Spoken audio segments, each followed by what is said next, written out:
right, earlier this week, Reuters published a special report, and I put that in scare quotes, special report, that highlighted some of the threats being received by school board members across 15 states in the nation. For the report, 33 board members were interviewed and more than 220 threatening messages were obtained, according to Reuters. The messages highlighted are bad, no doubt, and we at the Family Research Council certainly condemn such actions. No ifs, ands, or buts about it, because we've been the recipient not only of hateful emails, which we get all the time, but some of you know, we had a gunman come in and shooting in our building. We respect the exercise of free speech, but we also require responsibility and civility to make our system work. But like reports from the AP, we're seeing selective reporting that appears to be designed to discourage citizen involvement, lest they be labeled terrorist or insurrectionist. Now, here with me to discuss this is Meg Kilgannon, FRC Senior Fellow for Education Studies. Meg, welcome back to the program. Thanks, Tony. It's great to be back. All right, Meg, you read this special report. What did you think about it? Oh, it was special, all right. It was a special hatchet job on parent engagement at the school board level. And you see in very clear display the kind of help that one side of the aisle gets from the media, from a complicit media, and the kind of backup that our side never gets from the media when we're in charge of the government.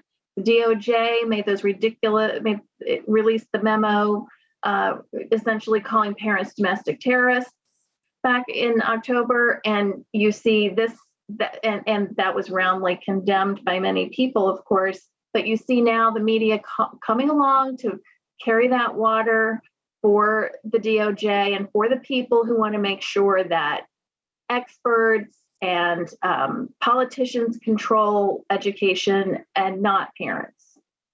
Yeah, just that one item in particular, quoting from the story, White House, they actually talk about this letter from the Attorney General, Merrick Garland, vowed last year to devote federal resources to combating threats to school officials after the National School Boards Association in September sent a letter to the White House, the request for federal enforcement to stop the, quote, growing number of threats and violence and acts of intimidation occurring across the nation.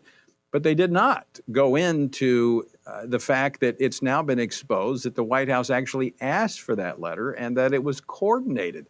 They don't say anything about that in this report. They also, in this report, go to Loudoun County, a district you're very familiar with, and they go back to the bathroom policy that was taking place there that had parents all enraged.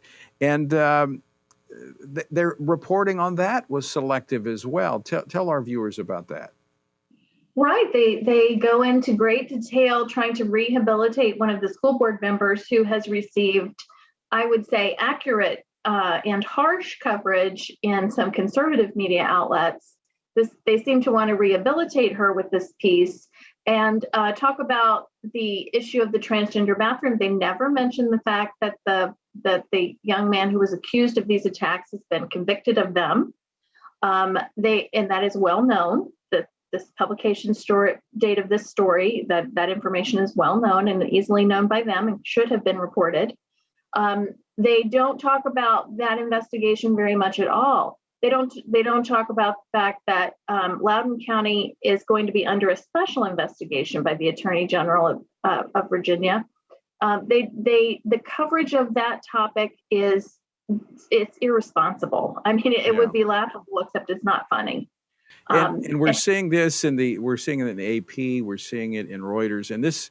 Meg, I just have to underscore what this is designed to do is to discourage those who are being involved in their communities, lest they be labeled an insurrectionist or a domestic terrorist. And it's absolutely wrong. This is why we cannot believe the legacy media. Meg, we're out of time. Always great to talk with you. Thanks so much for joining.